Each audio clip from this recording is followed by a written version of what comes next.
All right, welcome back, everybody. Let's get into the trending topics segment this morning. And we take a look at our top 10 trending topic, and a very sad one, I must say. Rest in peace, Busi, Lurayi. And there have just been condolences pouring in for Busi, who, was unfortunately found or pronounced dead at her residence on Sunday, and that was on the 10th of July by medical personnel. And the family, the statement that they have released, basically saying that the reason for her death is still unknown.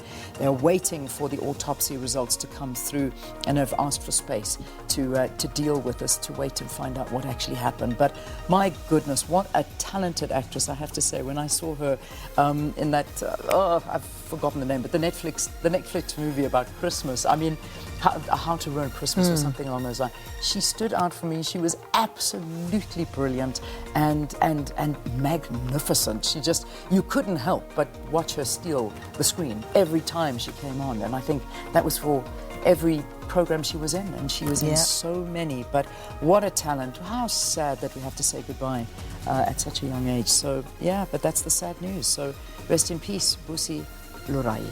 Yeah, and that's shot up right to the top of the trends list.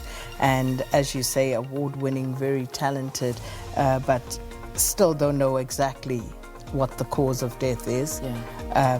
There's a lot of speculation. Apparently she had been unwell, asked for a few days off production, had been working on 2 productions at the time. Yeah. So I think at this point we'll wait to hear what the official cause of death may be. Absolutely, and people, just as we say, sending messages through. And just so sad, because I'm sure you spoke about it yesterday, but on the back of, we talk about this entertainment industry and such talented people, but, the late Barry Ronga, also losing him over this weekend, and he was, such a legend when it came to, talking about movies and analysing and all of his things. And then, of course, Kevin Savage as well, another one to add to the list. But, they, of course, also parting from us. But this one, the latest, Busi Lurayi, just a great shock, I think, to everybody. Yeah, it's been quite a week, quite a weekend, and moving into this new week. All right, the next one, #Nhlanhla Lux. And of course, he was on, it's topical on Sunday here on SABC. And basically, still speaking to the situation around police, the loss of confidence in policing, etc., etc. We've got a problem of people that are unidentifiable with high caliber weapons, AK-47s, R5, R4.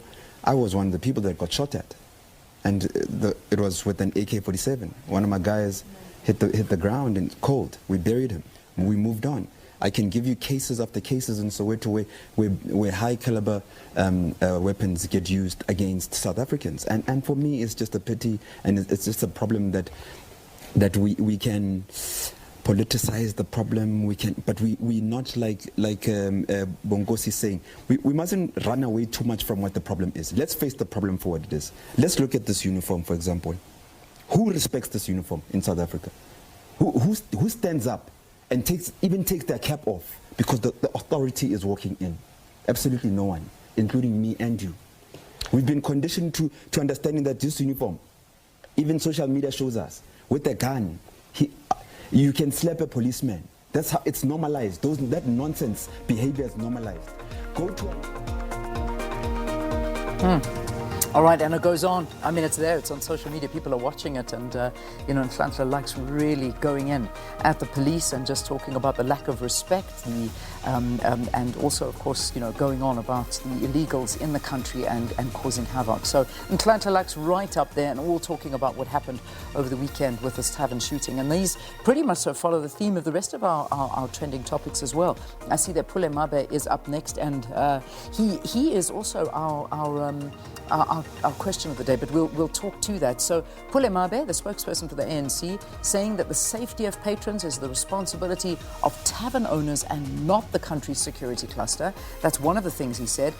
He went on to say it can't be made a national security issue. Just imagine now we have to deal with gender-based violence, violent crimes, and suddenly we must establish a dedicated unit in South African police service that must look at taverns. So, these are the kind of utterances that came from Pule Mabe, and people are, of course, commenting from that. And we'll show you our question in a short while as well. Yeah. So the next one, hashtag AK-47, going with hashtag Basotho. I think you can lump them all together. AK-47, of course, in the aftermath of that Tavern shooting, high caliber weapons used. Minister Bheki Cele was speaking yesterday about how they had found more than 100 cartridges from an AK-47, more than 130.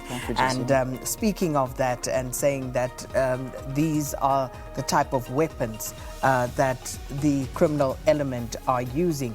And we know this, speaking to Basotho and many of the Twitterati talking about how you have foreign nationals who are armed to the teeth. Police very often outgunned, outnumbered, almost, hopeless when it comes to fighting back, because these people are so heavily armed. And again, we know this. It's been reported upon. I will say it again. I've said it previously.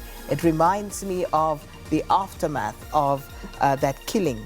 Remember, there was earlier in the year, there was a killing of security guards at the Devland Pick It Up depot. Yeah. Then there was another killing of a number of people who were found on the main road on the Eldorado Park side.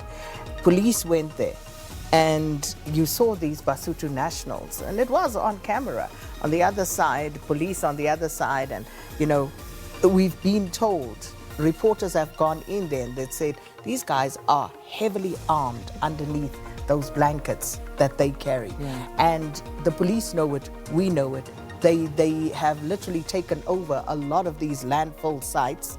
They operate from there, and there's just a reign of terror being visited upon citizens. Absolutely frightening. It really is, and it's unacceptable. And I mean, I know that we talk about what would be happening if this was in another country, and this was from foreign nationals in another country, and causing such havoc and disrespect for police. So this is, these are conversations. Yeah, but that it starts with us. Of course, it starts with us. Let's not run to the foreign nationals first. No, it starts with us. It has we to be have with no us. respect for authority in this country, starting with the police, and they also have to own their bit in proliferating that sort of attitude, because if they don't take themselves seriously, if they make themselves guilty of crime, if they are the ones who make themselves guilty of corruption, and subsequently the society sees them as such and doesn't have respect, we all have to take responsibility. Absolutely. And when foreign nationals come into this country and they see how we behave, how we treat our police officers,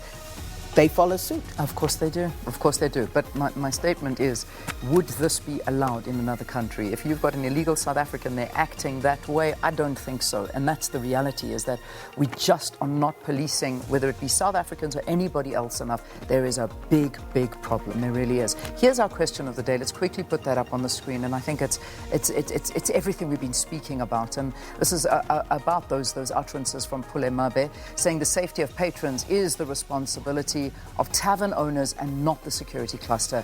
And we're asking you what you make of this. So looking forward to reading your comments and views on this particular topic.